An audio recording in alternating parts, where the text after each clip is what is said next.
Hi guys, just ட்ரேட்லேருந்து நான் உங்கள் வெற்றி. ஸோ மே 19க்கு அப்புறம் எந்த ஒரு வீடியோ போட முடியல 4 டேஸாக. ஸோ என்ன ரீசன்னு பார்த்தீங்கன்னா, மே 20லேருந்து 22 வரைக்கும் அக்கௌண்ட்டை வந்து ஜீரோ அவுட் ஆக்கிட்டேன். ஸோ கண்டினியூஸாக லாஸ் ஆயிடுச்சு, அக்கௌண்ட்டும் லிக்விடேட் ஆயிடுச்சு. ஸோ 60,000லேருந்து 3,000 வந்துருச்சு அக்கௌண்ட் பேலன்ஸு. டிசிப்ளின் இல்லாமல் ட்ரேட் பண்ணதுனால ஃபுல் லாஸஸ் ஆகிப்போச்சு. ஸோ அதனால் ஒரு சின்ன பிரேக் எடுத்துட்டு இப்போ மறுபடியும் இன்னைக்கு ட்ரேட் எடுத்திருக்கேன். இன்னைக்கு மறுபடியும் அக்கௌண்ட் பார்த்தீங்கன்னா ஒரு 10,000 போட்டிருக்கேன். ஸோ போட்டு ஓவராலாக பார்த்தீங்கன்னா 13,000 இருக்குது. $160 இருக்குது. ஸோ அதுக்கு ஈக்குவலாக பொசிஷன் எடுத்திருக்கேன். இன்னைக்கு பார்த்தீங்கன்னா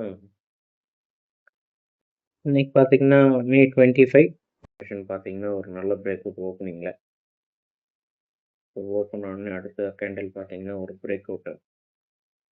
ஸோ பிரேக் அவுட் ஆனே நான் என்ன பண்ணேன்னா, நம்மளோட லண்டன் செஷனோட லிக்விடிட்டி வந்து டார்கெட்டாக வச்சு 20 பாயிண்ட்ஸ் வந்து 200 பாயிண்ட்ஸுக்கு பார்த்தீங்கன்னா டார்கெட் வந்து ஃபிக்ஸ் பண்ணியிருந்தேன். So as usual so 200 points hit ஆகிடுச்சு. ஸோ 150 தான் நான் குவான்டிட்டி எடுத்திருந்தேன், ஏன்னா கேபிட்டல் கம்மியாக இருக்கனால.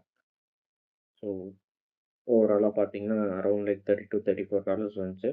ஸோ 30 மினிட்ஸ் எக்ஸீட் ஆனாலும் அந்த ஸ்கேல்பர் ஆஃபர் கிடையாது. அதனால பார்த்தீங்கன்னா அரௌண்ட் $12 போக 2,800-900 சம்திங் பார்த்தீங்கன்னா இன்னைக்கு ப்ராஃபிட்டு. 13,000 வந்து 15,000 இருக்குது கேபிட்டல். அண்ட் டெல்டா எக்ஸ்சேஞ்ச் போய் உங்களுக்கு காமிக்கிறேன். ஓகே, இப்போ பார்த்தீங்கன்னா இது மே 19லேருந்து 26 வரைக்கும். ஆல்ரெடி மே 19லேருந்து நான் அப்டேட் பண்ணியிருந்தேன். ஸோ மே 19க்கு அப்புறம் தான் எப்போ ஒரு வீடியோ போஸ்ட் பண்ண முடியல. ஏன்னா கேபிட்டல் லாஸ் ஆனதுனால கொஞ்சம் ப்ரெஷரைஸ்டாக இருந்துச்சு. ஸோ அதனால் ஒரு சின்ன பிரேக் எடுத்துக்கலான்றதுனால பிரேக் எடுத்துகிட்டு மறுபடியும் வந்துருக்கேன். ஸோ பார்ப்போம், ஃபிங்கர்ஸ் கிராஸ்ட். ஸோ இதுக்கப்புறமா டிசிப்ளினாக ட்ரேட் பண்ணி கோல் அச்சீவ் பண்ண ட்ரை பண்ணுறேன். ஓகே, மே 20. ஸோ மே 20 பார்த்தீங்கன்னா அரௌண்ட் லைக் செல் எடுத்திருந்தேன். ஸோ அரௌண்ட் லைக் ஒரு $146 வந்து லாஸ் ஆயிடுச்சு. அகைன் பார்த்தீங்கன்னா ஃபீ பார்த்தீங்கன்னா அரௌண்ட் லைக் $32. ஸோ 146 + 32 சேர்த்திங்கன்னா அதே உங்களுக்கு அரௌண்ட் லைக் 170 அண்ட் 26 $178 வருது. ஸோ அதில் கொஞ்சம் கேபிட்டல் லாஸ். ஸோ மறுபடியும் பார்த்தீங்கன்னா அடுத்து அதே மே 20ல் அடுத்து அவசரப்பட்டு இன்னொரு ஆப்பர்ச்சுனிட்டி கிடைக்குதுன்னு எடுத்தேன். அதில் பார்த்தீங்கன்னா அரௌண்ட் ஒரு $26 ஒரு ஃபிக்ஸ் ஸ்கேல்ப் தான் பண்ணேன். அதே 400 குவான்டிட்டி தான் எடுத்திருந்தேன். ஸோ அதில் ஒரு $26 வந்துருந்துச்சு. பட் அது 30 மினிட்ஸ் எக்ஸீட் ஆனதுனால ஸோ அதுக்கு ஒரு $32 எடுத்துட்டாங்க.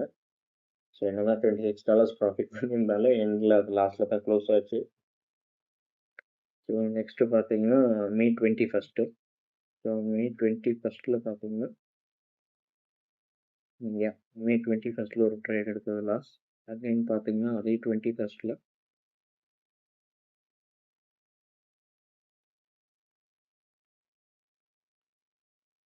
பிரேக் ஈவனில் க்ளோஸ் பண்ணியிருக்கேன். பிரேக் ஈவனில் க்ளோஸ் ஆயிருக்கு. ஸோ அதுக்கு ஒரு $16 ஆக்சுவலாக.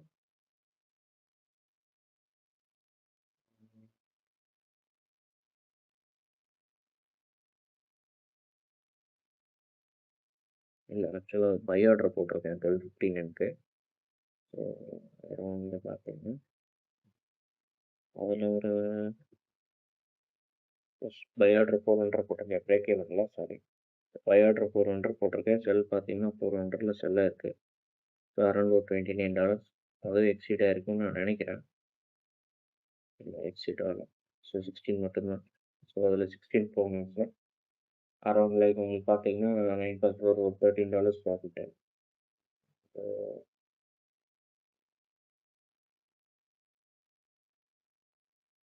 நெக்ஸ்ட்டு மே 21. ஸோ அன்னைக்கு ஒரு 400 குவான்டிட்டி அரௌண்ட் லைக் அன்னைக்கு ஒரு $69 லாஸ். அப்புறம் ட்ரேடிங் ஃபீ ஒரு 16. ஸோ அதுக்கப்புறம் பார்த்தீங்கன்னா மறுபடியும் அதே 21ல் ஏர்லி மார்னிங் போல் எடுத்தேன் ட்ரேடு ஒரு 3:59 போல். ஸோ அன்னைக்கு பார்த்தீங்கன்னா ஒரு $106 பார்த்தீங்கன்னா ப்ராஃபிட்டு. ஸோ அதில் பார்த்தீங்கன்னா opening buy order sell order. So பைக் பார்த்தீங்கன்னா ஒரு $16 ஃபீயும், ஏன்னா 30 மினிட்ஸ் எக்ஸீட் ஆகுதா. செல்லுக்கு ஒரு $16, க்ளோஸ் டு 32. ஸோ அதில் பார்த்தீங்கன்னா close to $70, $72 profit. So again பார்த்தீங்கன்னா May 21 ஈவினிங் அந்த நியூயார்க் செஷன் எடுத்தேன். ஸோ ஏர்லி மார்னிங் ஏஷியா செஷனில் எடுத்தப்ப நியூயார்க் செஷனில் லாஸ் ஆயிடுச்சு. ஸோ அதுக்கப்புறம் அப்படியே கொஞ்சம் மேனிப்புலேட் ஆகிட்டேன். மேனிப்புலேட் ஆகி ரொம்ப டவுன் ஆனதுனால கண்ணா பின்னான்னு ட்ரேட் எடுத்துட்டேன். அதே 20% நிறைய ட்ரேட் எடுத்தேன். போய் நான் பாட்டு கண்ணா பின்னான்னு ட்ரேட் எடுத்தனால லாஸ் நிறைய ஆயிடுச்சு. ஸோ 106 ப்ளஸ் ப்ராஃபிட், அப்புறம் 1 லாஸ், அப்புறம் ஒரு $41, அப்புறம் $213 தான் ஹைலைட் ஆகும். செல் என்ட்ரு 300. எஸ், இது பை பண்ணியிருந்தேன். இது பார்த்தீங்கன்னா அது செல் ஆயிடுச்சு. ஆக்சுவலாக டவுனில் ஃபால் ஆயிடுச்சு. ஸோ இங்கே தான் லிக்விடேட் ஆகி போச்சு. இதெல்லாம் மொத்த பேலன்ஸ் முடிஞ்சு போச்சு. அண்ட் நெக்ஸ்ட் பார்த்தீங்கன்னா அந்த இருந்த 3000ல் நெக்ஸ்ட் நான் அப்படியே வச்ச சரி கொஞ்சம் ரிலாக்ஸ் ஆகிட்டு ட்ரைட் பண்ணணும்னு சொல்லிட்டு இருந்த 3000ல் நெக்ஸ்ட் டேல பிரேக் விடாமல் அப்படியே ட்ரேட் எடுத்தேன். அதில் ஒரு $8 லாஸு. இப்படி நெக்ஸ்ட் டே பார்த்தீங்கன்னா அதே நாள்லேயே ஒரு $9 ப்ராஃபிட்டு. இப்போ பார்த்தாலும் கீழே பேலன்ஸ் ஆயிரும். 25th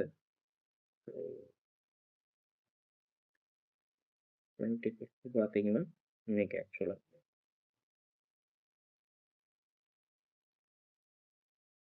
ஓகே ஏர்லி மார்னிங் எடுத்தது 4:44க்கு எடுத்துருக்கேன். ஸோ அதில் ஒரு $7. ஸோ அதுக்கப்புறம் என்ன பண்ணேன்னா 3000 கேபிட்டலில் இருந்து இப்போ இந்த ட்ரேடில் எடுத்தது. ஸோ ஈவினிங் போல் பார்த்தீங்கன்னா நியூயார்க் ஆகிறதுக்கு முன்னாடி ஒரு 10,000 மட்டும் ஆட் பண்ணேன். சரி கொஞ்சம் நீங்கள் டிசிப்ளினாக மேனிப்புலேட் ஆகாமல் டிசிப்ளினாக ட்ரேட் பண்ணுறதுக்காண்டி ஒரு 10K மட்டும் ஆட் பண்ணி இருந்த 13Kவோட இருந்த 3Kவோட மொத்தமாக 13K வச்சு இப்போ ட்ரேட் எடுத்திருக்கேன். ஸோ இப்போ பார்த்தீங்கன்னா நியூயார்க் செஷனில் தான் எடுத்தேன். இதில் பார்த்தீங்கன்னா அரௌண்ட் லைக் $34 வந்து ப்ராஃபிட்டு. ஸோ $12 போனோம்னா இப்போ அரௌண்ட் லைக் $22 வந்து ப்ராஃபிட்டு. இந்த ப்ராஃபிட்டை நான் லாஸ்ட் ஸ்டேட்மெண்ட் போய் பார்க்கலாம். லாஸ்ட் 30 days நம்ம பார்த்தீங்கன்னா 60K 20th 19 வரைக்கும் 60K 20th பார்த்தீங்கன்னா டாப்னு பார்த்தீங்கன்னா அரௌண்ட் லைக் 42K வந்துச்சு. அப்புறம் மறுபடியும் அது ஒரு 45 ஆக்குனேன். அப்புறம் அப்படியே 25க்கு வந்துருச்சு. நான் அப்படியே வித்ட்ரா பண்ணிட்டு நெக்ஸ்ட் டே ட்ரேட் எடுக்கணும்னு நினச்சேன். பட் அகெயின் மார்க்கெட்டில் மூவ்மெண்ட் நடக்கிறத பார்த்து ஆப்பர்ச்சுனிட்டியை மிஸ் பண்ணக்கூடாதுன்னு சொல்லிட்டு மறுபடியும் அந்த எடுத்த 25 வித்ட்ரா பண்ண 25K மறுபடியும் உள்ளே போட்டு அந்த 25K லிக்விடேட் பண்ணியாச்சு சக்ஸஸ்ஃபுல்லாக. லிக்விடேட் பண்ணி பேலன்ஸ் பார்த்தீங்கன்னா 3,600 சம்திங் லிக்விடேஷன் ஃபீயோட மொத்தமாக அந்த 20,000 முடிஞ்சிருச்சு. இப்போ அதில் வந்து பார்த்தீங்கன்னா அரௌண்ட் லைக் தான் டெபாசிட் பார்த்தீங்கன்னா 10,000 போட்டிருக்கேன். ஸோ ஆல்ரெடி ஒரு 3,700 rupees இருந்துச்சு. ஸோ 10,000 போக ஆட் பண்ணதில் 13,700. ஸோ இன்னைக்கு ப்ராஃபிட் பார்த்தீங்கன்னா அரௌண்ட்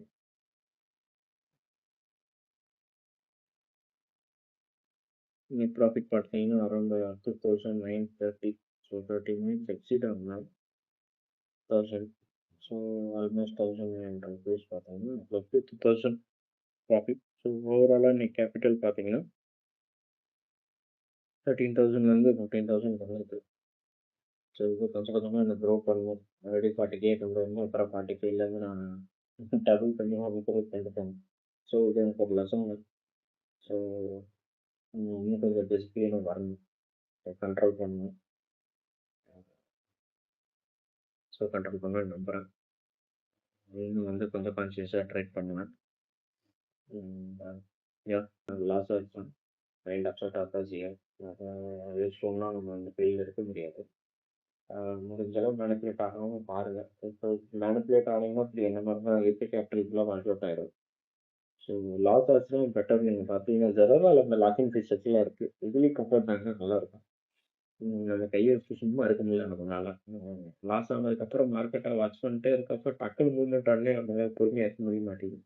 ஓகே லாஸ் ஆனது அதில் ரெக்கவர் பண்ணிடலான்னு போனால் அப்புறம் மொத்தமாக லாஸ்ட்டில் அப்படித்தான் மேனிப்புலேட் ஆகி பார்த்தீங்களா ஒரே நாள் 6-7 ட்ரேட்ல எடுத்து கேபிட்டலில் விட்டேன். ஸோ 60,000ன்றது கடைசியில் 3,000 தான் இருக்குது. பட் ஓகே ஃபிங்கர்ஸ் கிராஸ் கண்டிப்பாக அது மறுபடியும் ரெக்கவர் பண்ணி வந்துடுவேன். But it take some time. So இன்னும் கொஞ்சம் டிசிப்ளினாக பேஷண்ட்டாக இருந்து மேனிப்புலேட் ஆகுது. கம்மிங் டேஸில் ஆப்பர்ச்சுனிட்டி இருந்தால் மட்டும் ட்ரை பண்ணிட்டு மிச்ச நாள் அமைதியாக இருக்க வேண்டியதான். யா கைஸ், கீப் சப்போர்ட்டிங் மீ. சேனலை சப்ஸ்கிரைப் பண்ணிட்டு பாருங்கள். ஸோ அதனால தான் இந்த லாஸ் ஆனதுனால தான் ஒரு 4 நாள் நான் வந்து வீடியோ எதுவும் எடுக்காமல் கொஞ்சம் ரிலாக்ஸ் பண்ணாங்க. கோயிலில் போயிட்டு இந்த ஸ்பிரிச்சுவலாக போயிட்டு வந்திருக்கேன். ஸோ மைண்ட் கொஞ்சம் கிளியராக இருக்குது. ஸோ கம்மிங் வீக்ஸ் கொஞ்சம் நீட்டாக ட்ரை பண்ணுவேன்.